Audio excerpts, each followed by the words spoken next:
So I've been using the iPhone here for a while. That's an iPhone 10s Max.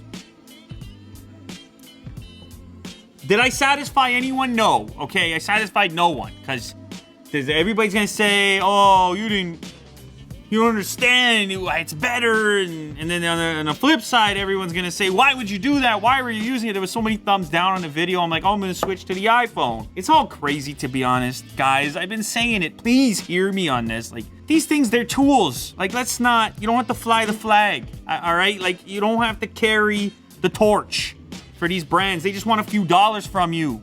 That's it. That's all they care about, which is fine. If the exchange takes place, you get the value out of it, beautiful. But let's not pretend, all right, that these things have not, let's not pretend that they haven't gotten closer and closer and closer. And now they're all basically doing the same thing. But like, let's just be honest with each other. I want to be honest, with you. So I used it for a while. I went back because, like I said in the previous video, I said there's this tough part about covering Apple as extensively as you do Android, only because they put out devices once per year and they make the only hardware for their software. So you end up covering it at this one point in the year, and then the rest of the year you're constantly interacting with all these various Android devices and switching between them. And I think a lot of iOS people feel left out in the content because it's only like a couple weeks that I'm even on this device typically. So I went back to it, a little revisit. And now this is kind of my report, the mid-game, halftime report. It's a great phone. It's fine. Like, the camera's good. iOS is fine. I could live on it. Like, it's really not a problem. I could easily live my life on either platform, iOS or Android. Never dove fully into the iMessage thing just because my life is full of different people on different messaging apps. So when people say to me, I can't possibly leave iOS because of iMessage, like, that doesn't really apply to me. I got people on text. I got people in WhatsApp. I got people in Slack. We talk in Slack in the studio because we're a startup. When you're a startup, you got to talk on Slack. So I don't want my platform to tie me down to a particular messaging app. I just don't like that concept. Otherwise, everything else maps over. The app experiences are very similar now. Of course, once upon a time, I felt that there was a real advantage in the iOS app experiences compared to Android. That's less the case now. Camera-wise, I liked it. I like this phone, but it wasn't like Pixel-esque for me. Now, this is subjective. This is your own personal taste. It's a really good camera still for a smartphone. And we're talking about tiny little slivers of potential difference and potential taste differences and so forth. The notch, you can see I have a black background. So I still didn't like this notch. I never fully embraced it. Face ID I lived with, but I put a black background to diminish the significance of the notch. That's one of the things that I'm excited to experiment using, something notch-less. You can probably guess where I'm going from there. But there's one painful thing for me on this particular device. It's the notification system. Man, this could be exclusive to me, and I've talked about it in the past. I get a lot of notifications.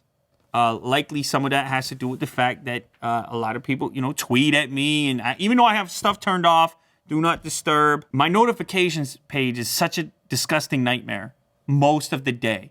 And I'm scrolling down and I'm clicking X's. And I guess I forget sometimes on Android how much of my life I'm actually managing in the notification pane and how I'm looking for efficiencies within notifications to get more done right within notifications without going somewhere else. And I still feel like as much as Apple has improved, it's still not on the same page. And it's the one thing that when I cross between platforms that I notice, and it's the most glaring. Now, there are some nice things. I did mention AirPods.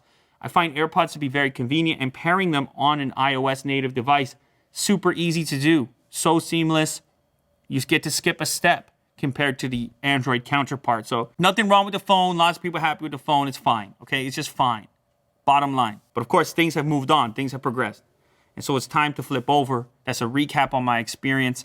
For the record, I should just say, I feel like since we do have the camps and you do have the warfare and you do have the back and forth, iOS is better, more secure, privacy argument, ecosystem argument. And then on the Android side, it's more open, configurable, like whatever, this whole back and forth scenario that goes on. I want it to be clear at this point that no matter which phone we're talking about, modern flagship device in 2019, they are more similar than different, okay? So the idea of screaming about it, the idea of the the petty arguments, the personal attacks. It really, it's not only does it not make any sense, but it's kind of stupid. Like, it doesn't actually apply. Like, there's not much of a point to be made there coming from a guy who uses all this stuff and gets on with it and gets on with life and does just fine. So anyhow, that's the phone most requested. This is what people want me to switch to, and it makes a lot of sense. A lot of people actually felt that I didn't go in depth enough on this guy. Like, a lot of people were like, hey, Lou, we want more information. Where's a review? Where's a long-term usage scenario? Of course, it's the OnePlus 7 Pro. Tons of attention on this device. A lot of fans for this device specifically. Yes, it's expensive comparative to their previous versions, but arguably you're getting more. It's a notchless design. Like I said, latest chipset inside. One of the things I'm going to miss, I'll tell you straight away, wireless charging. Again, not worth arguing over. I understand you get much faster charging without wireless, but like, it's one of those things. It would be nice to have.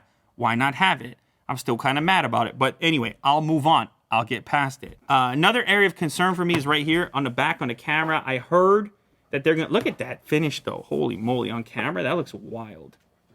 Nebula blue. Here in the camera department, on the previous version, OnePlus 6T, I went ahead and installed the Google Camera app.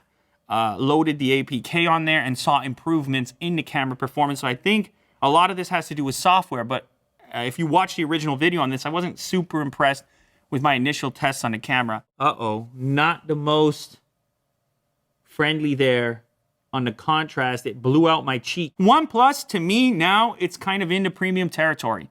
I understand the price is not $1,000, but it's creeping ever closer. And when you look at the spec list, and you look at the experience, and you look at the user experience, and the fact that many people are saying this is the fastest phone out there with the 90 hertz display and the Snapdragon 855, it's like, yeah, call it a flagship, call it what it is. So anyhow, it's the switch. It's happening now. And I should mention at this point that I'll probably follow up with this to a certain extent. I'll do some check-ins. I'll do some follow-ups. I'll take your questions on this transition, and specifically on the OnePlus 7 Pro relating to certain issues. I've already started to catalog a few of the questions and concerns, but I'll continue to take more and likely address them on the second channel with the more discussion-based format. That's the Lou Later channel, which if you haven't checked it out, I'll link it down in the description.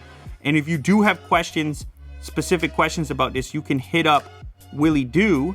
He will, he'll try to go through them. He'll try to curate them. It's will@loulater.com. I'll link that in the description as well. And you can hit him up, and then hopefully he can surface the best questions to me on that show. So make sure to do that. Okay, so here we go.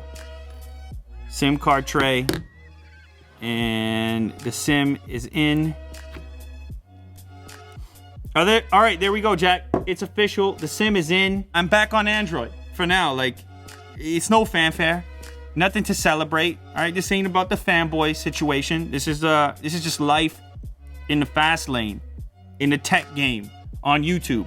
Use it all, appreciate it all, make the comparisons. That's where I'm at in 2019. Let's do it.